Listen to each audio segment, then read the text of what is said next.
গোটা ফুটবল বিশ্বের ভিতরে এইবার কিন্তু লিওনেল মেসির সবথেকে বড় রেকর্ড। সে প্রতিটা ম্যাচেই তার রেকর্ড করা হয়েছে এবং বর্তমানে সে এমন একটি রেকর্ড করেছে যেটি সে এখন পর্যন্ত কোনো প্লেয়ারই সেই রেকর্ড ভাঙতে পারেনি এবং কি রোনালদো পর্যন্ত তার এই রেকর্ডের প্রশংসা করেছেন এবং আরও বলেছেন মেসির মতন এরকম প্লেয়ার হয়তো আর আর্জেন্টিনা দলে কখনোই দেখা যাবে না। এবং চলমান বিশ্বকাপে লিওনেল মেসির গোল হয়েছে 8টা এবং এমবাপ্পের আছে 7টা এবং চলমান বিশ্বকাপে যদি বাছাই পর্বের পর যখন সেমিফাইনালে উঠে গেল আর্জেন্টিনা, তখন কিন্তু আর্জেন্টিনা মেসির হাতে একটি গোল যদি হয়ে যায় তাহলে কিন্তু গোল্ডেন বুটটা কিন্তু মেসির নামে চলে যাবে। এবং কিলিয়ান এমবাপ্পেও কিন্তু খুবই ভালো পারফরমেন্স করেছেন এবং মেসি চলমান বিশ্বকাপে কয়েকটি রেকর্ড করেছেন এবং গত বিশ্বকাপ থেকে এই বিশ্বকাপ পর্যন্ত মেসির 11টি হ্যাটট্রিক করার রেকর্ড হয়ে রয়েছে এবং প্রতিটি ম্যাচেই মেসির গোল করা রয়েছে। এমন কোনো ম্যাচ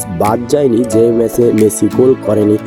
2022 সালে ওয়ার্ল্ড কাপ খেলার পর থেকে মেসি যে কয়েকটি ম্যাচ খেলেছেন এটির ইতিহাসে সে সর্বোচ্চ 2022 সাল থেকে 2026 সাল পর্যন্ত 11টি হ্যাটট্রিক করেছেন এবং এটি হচ্ছে বিশ্বের সবথেকে বড় রেকর্ড যেটা এখন পর্যন্ত কোনো প্লেয়ারই করতে পারেনি। এবং মেসি যে কয়েকটি ম্যাচ খেলেছে প্রত্যেকটি ম্যাচে তার 1টি 2টি করে গোল রয়েছে এবং প্রায় মেসি সে হ্যাটট্রিক করে থাকে।